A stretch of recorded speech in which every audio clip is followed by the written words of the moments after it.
Hey guys, and on today's video we're going to be factory resetting your MetaQuest. This is the exact same instructions whether it's MetaQuest 2 or MetaQuest 3. So right now I have both of them. I have a MetaQuest 3 and a 2, and we're going to go on and just factory restore one of them. So right now we're going to go on and choose the MetaQuest 2. Once you do that, just go into headset settings. That's all the way down here, almost in the bottom. Well, basically all the way in the bottom. Tap on there. And then from here, just going to advanced settings. It's around the middle-ish, advanced settings. And then your very last option will say factory reset. What will this do? This will delete all your information from within the headset. That's it. You're not deleting your account.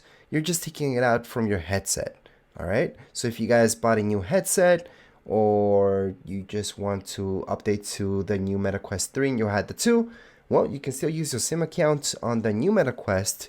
You're not deleting your account. You're just deleting it from the headset. So you guys can go on and sell it or gift it to a friend or whatever you guys are going to do. So go on and press on reset, and that's it, guys.